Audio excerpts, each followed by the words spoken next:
माचखोवा स्थित प्रागज्योति ITI centre में बुधवार से चेतना लेडीज क्लब का 2 दिवसीय प्रेरक कार्यक्रम हमारे हनुमान का भव्य शुभारंभ हुआ। दशकों से खचाखच भरे सभागार में कार्यक्रम का शुभारंभ मुख्य प्रायोजक राजस्थान लाइन उद्योग के प्रमुख तथा समाजसेवी जगदीश अग्रवाल ने व्यासपीठ पर विराजमान जीवन प्रबंधन गुरु पंडित विजय शंकर मेहता को माल्यार्पण कर तथा उनसे आशीर्वाद लेकर किया। तत्पश्चात 2 दिवसीय जीवन प्रबंधन कार्यक्रम हमारे हनुमान के प्रथम दिन पंडित विजय शंकर मेहता ने सुंदरकांड के महत्व पर प्रकाश डाला। उन्होंने कहा कि सुख के साथ शांति भी चाहिए, जो आज के दौर में शायद ही सुनने को मिलती है। सुंदरकांड और सफलता के सूत्र विषय को बहुत ही सुंदर एवं आध्यात्मिक तरीके से समझाते हुए गुरुजी ने कहा कि जीवन में सफल होना सभी चाहते हैं। कई लोग सफल हो भी जाते हैं, लेकिन पूर्ण सफलता तभी मानी जा सकती है जब सफलता के साथ शांति भी हो। चित्त अशांत हो तो कोई भी कामयाबी सुख नहीं दे सकती। सफलता के साथ यदि शांति भी चाहिए तो सुंदरकांड के हनुमान जी को जीवन में उतारना पड़ेगा। इसके हर प्रसंग में, हर दृश्य में सफलता के सूत्र बिखरे पड़े हैं, बस समेटने वाला चाहिए। लक्ष्य स्पष्ट हो, सपने बड़े और उड़ान ऊंची हो तो फिर सफल होने से कोई नहीं रोक सकता। सुरसा और लंकिनी प्रसंगों के माध्यम से पम मेहता ने बताया, सफलता की पहली शर्त है स्वभाव में विनम्रता। ये गुण हनुमान जी से सीखा जा सकता है। किसके सामने किस रूप में प्रस्तुत होना, कहाँ छोटा कहाँ बड़ा होना, ये सुंदरकांड के हनुमान जी से सीखिए। उन्होंने बताया, लंका दहन कोई साधारण घटना नहीं थी। इस पराक्रम के पीछे हम सबके लिए हनुमान जी का संदेश था कि अहंकार की लंका को एक दिन जलना ही पड़ता है। इसलिए जीवन में अहंकार के लिए कोई स्थान मत छोड़िए। किसी भी क्षेत्र में, किसी भी काम में असफल रह गए तो निराश मत होइए, अवसाद में मत डूबिए और सफल हो जाने पर अहंकार मत पालिए।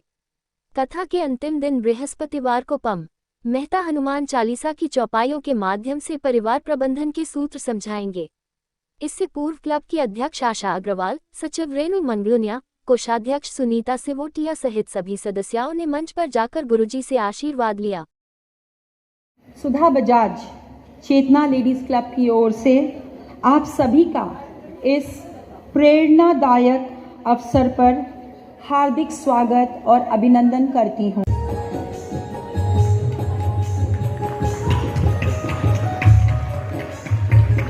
हम सब सफल होना चाहते हैं। आप गृहिणी हो तो सफलता ये है कि परिवार बचे। आप हो डॉक्टर, इंजीनियर, आप राजनेता हो, आप जो काम करते हो, उद्योगपति हो, पर सफल सब होना चाहते हैं। हनुमान जी राम जी को पाने का मंत्र है। देवियों और सज्जनों, सुख तो बहुत दे देंगे हम अपने बच्चों को,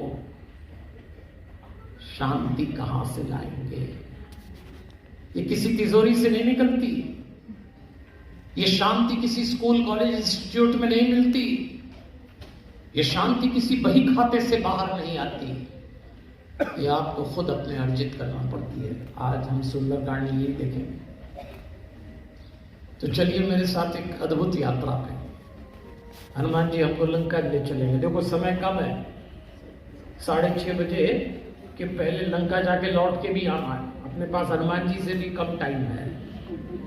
तो अब आप और कोई कार्यक्रम मत करना, हमें ही सुनना, हमें ही सुनना।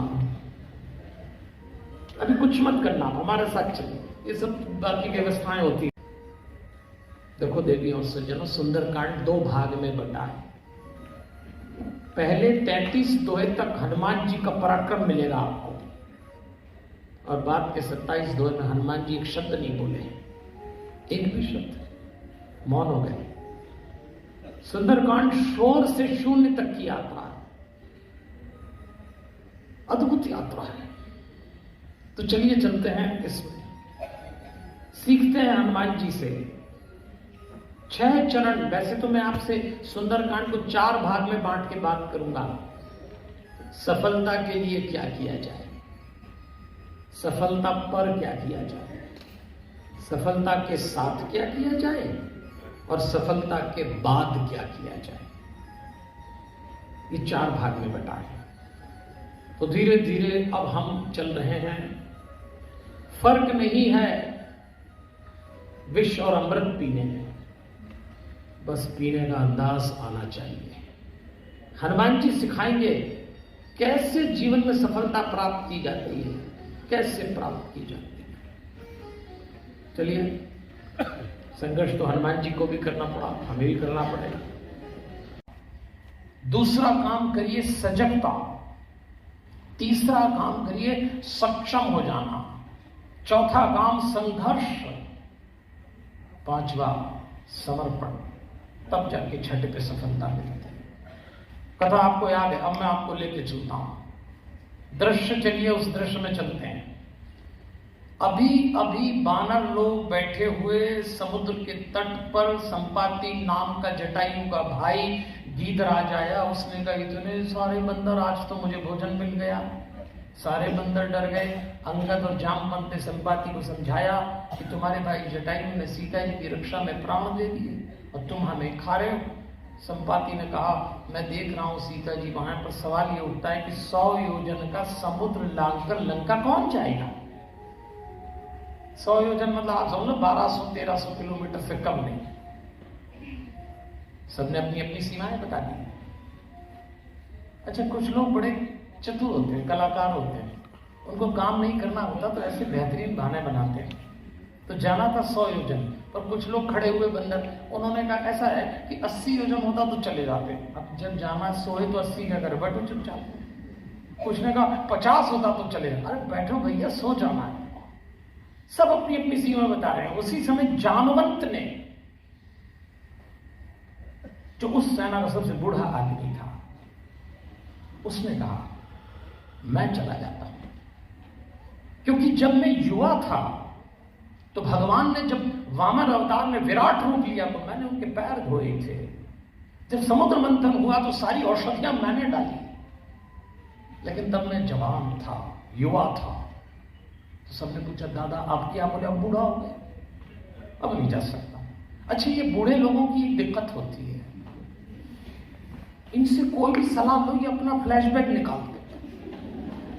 हमारे टाइम तो ये होता था, हमारे टाइम ये गया। दादा तुम्हारा टाइम में तुम भी जाने वाले।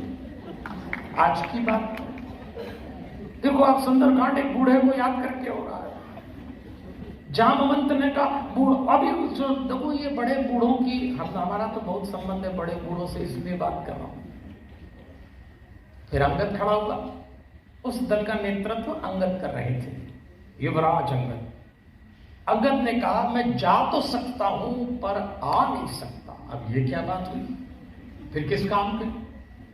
तभी जामवंत ने देखा एक आदमी आंख बंद करके बैठा है, वो हनुमान जी महाराज थे। वो कुछ नहीं कह रहे। जामवंत समझ गए कि जो लोग बोल रहे हैं वो जा नहीं सकते, और जो जा सकता है वो बोल नहीं रहा है। तब जामवंत ने हनुमान जी को देखा। आप सब सुंदरकांड पढ़ते हैं तो आरंभिक किष्किंधा कांड की अंतिम पंक्तियों से होता है, कही नीचपति सुनो हनुमाना, काचिप साध रहे बलवाना, पवन तनय बल पवन समाना, बुद्धि विवेक विज्ञान निदाना, कवन सुखाज कठिन जग माही, जो नहीं होई तात तुम पाही, और राम काज लगी तव अवतारा, सुनते भयों पर्वताकारा। इन पंक्तियों का अर्थ है कि जामवंत ने हनुमान जी से कहा क्यों चुप बैठे हो? तुम्हारा तो अवतार ही राम काज के लिए। और एकदम करच के खड़े हो गए और उन्होंने कहा बोलिए जामवंत जी क्या करना है? 100 योजन का समुद्र लांघना है। ऐसी छलांग लगाता हूं समुद्र में कि समुद्र के छींटे से ब्रह्मांड भीग जाएगा। बोलिए क्या करना है? आप कहें तो राम जी को लंका नहीं जाना पड़े, मैं लंका को राम जी के पास उठा के ले आऊंगा। बोलिए क्या करना है? आप कहें तो मैं रावण को मार के सीता जी को ले आऊंगा। बोलिए क्या करना है? और जैसे ही हनुमान जी गरजे, जामवंत को लगा कि ये तो कुछ ज्यादा ही चार्ज हो गया।